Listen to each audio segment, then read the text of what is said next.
बहुत अच्छा मिलाद पढ़ा है। वाकई तुम्हारी आवाज में बहुत तासीर है। आंटी, ये तासीर मेरी आवाज की नहीं, हमारे प्यारे आका सल्लल्लाहु अलैहि वसल्लम की, जो आप सबने महसूस की।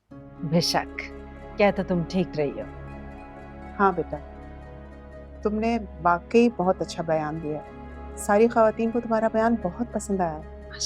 जज़ाकल्लाह। मरियम घर में हर हफ्ते दर्स कुरान की क्लास रखती है। काफ़ी ख़वातीन आती हैं पढ़ने के लिए, और यही नहीं, ये ख़वातीन को कुरान की क्लास भी देती है। आप लोग आए ना प्लीज़ किसी दिन। सुल्ताना आंटी, आप प्लीज़ आए, आके देखें, आपको बहुत अच्छा लगेगा।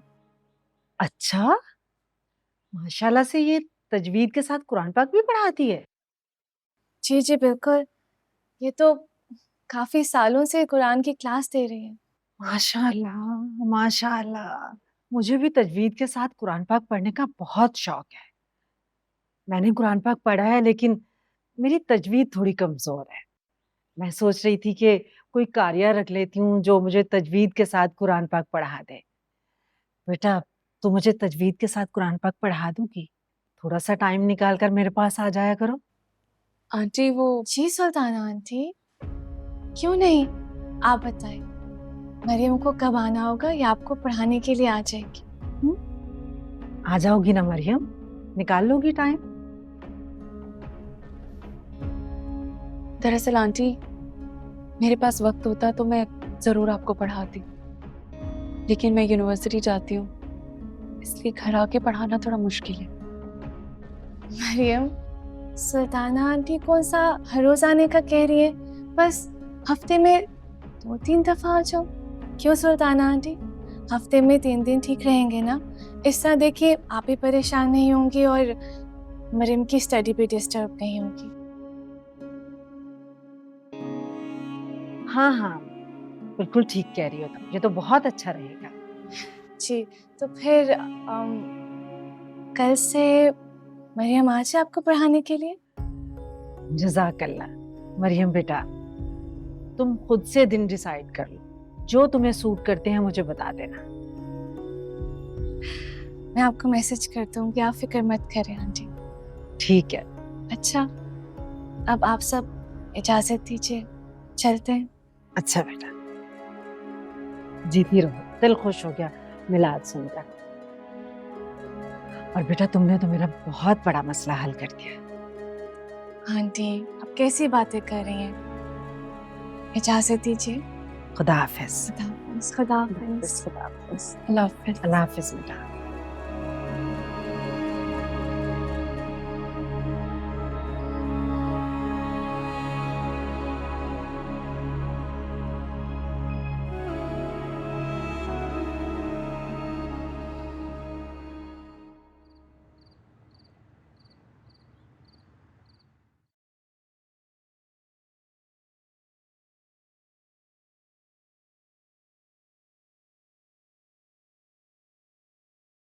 अम्मी, मैं कुछ नहीं जानता।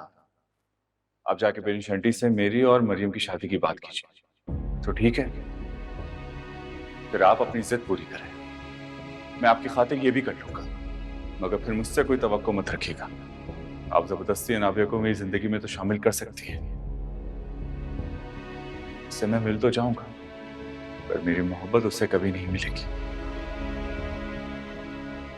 और हाँ, शादी कब करनी है बता दीजिएगा, क्योंकि अब मंगनी नहीं, डायरेक्ट शादी होगी। और इस शादी का अंजाम आप भी देखेंगी और दुनिया भी।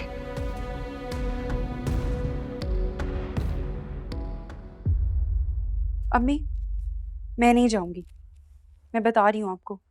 ऐसा ना हो कि आप अनाबिया के कहने पे मुझे फोर्स करें। मैं तुम्हें क्यों फोर्स करूंगी? ना वो हमारे रिश्तेदार हैं और ना साहब जी के रिश्तेदार। वो गैर हैं और मुझे तुम्हारा गैरों के घर जाना बिल्कुल पसंद नहीं।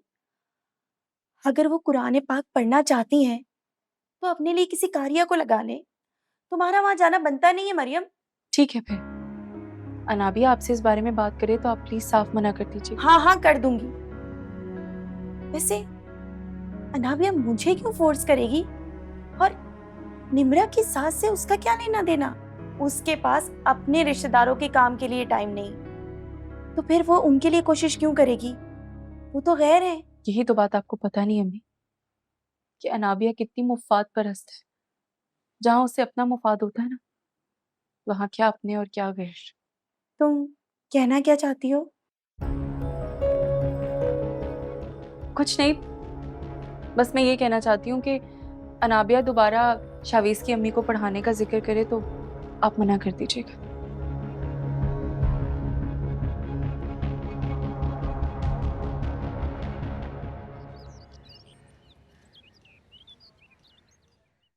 तुम मेरा जवाब जानती हो।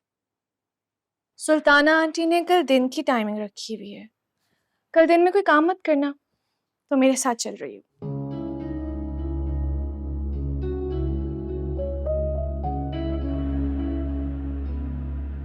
तुम खुद को समझती क्या हो अनाबिया?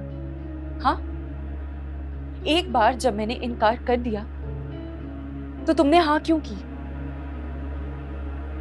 क्या लगता है तुम्हें कि तुम मेरी जिंदगी का हर फैसला करोगी और मैं खामोशी से तमाशा देखती रहूंगी? तमाशा देखोगी नहीं, बल्कि तमाशा बन जाओगी।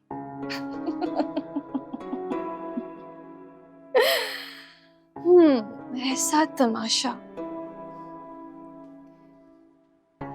जिसे लोग देखेंगे और एंजॉय करेंगे।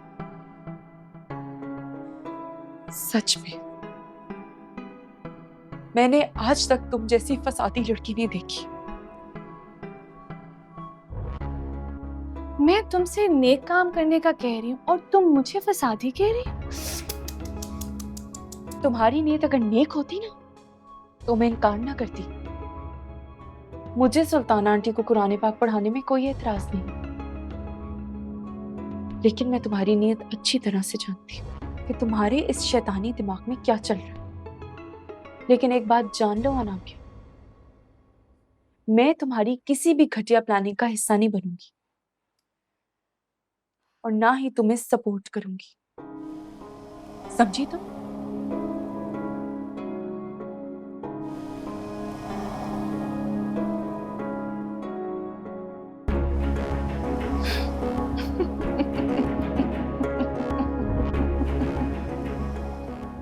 समझी तुम?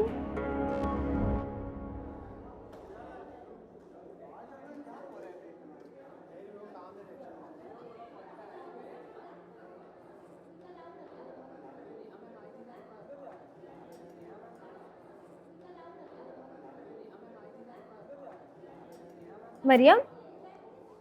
निम्रा, कैसी हो? हाँ, मैं ठीक हूँ। अनाबिया कहाँ है? सुबह से नजर ही नहीं आई मुझे। अनाबिया, हाँ वो लैब में बैठी अपनी वीडियो एडिट कर रही है। अरे यार, मैं कब से उसका वेट कर रही हूँ, यहाँ बोर हो रही हूँ। चलो तुम बैठ जाओ ना मेरे साथ तब तक। ठीक। कुछ बातें करते हैं। निम्रा, तुमसे एक बात पूछूं? तुम्हारी अनाबिया से बहुत दोस्ती है? हाँ है तो। अच्छा, फर्स्ट ईयर में तो इतनी दोस्ती नहीं थी ना? हाँ, तब इतनी हेलो हाय नहीं थी, मगर अब ज्यादा हो गई है। अब तो हम दोनों बेस्ट फ्रेंड्स बन चुकी हैं। तुम्हें पता है, मेरा तो अनाबिया के बगैर गुजारा ही नहीं है। मेरा दिल ही नहीं लगता।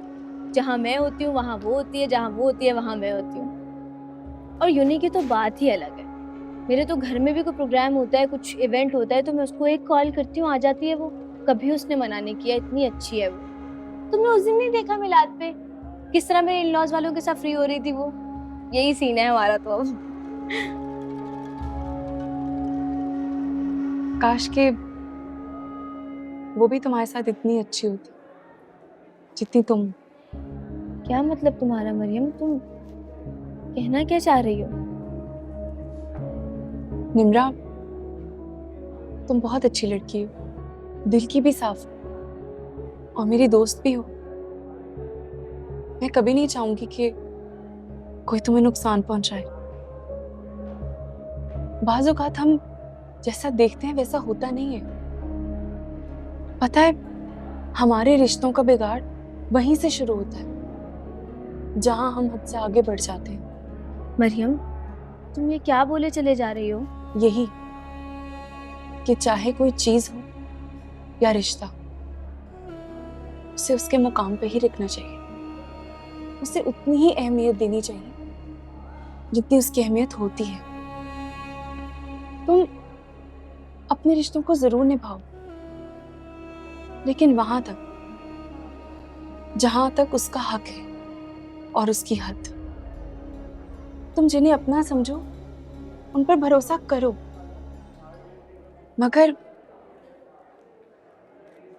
आंखें खोलकर, आंखें बंद करके नहीं।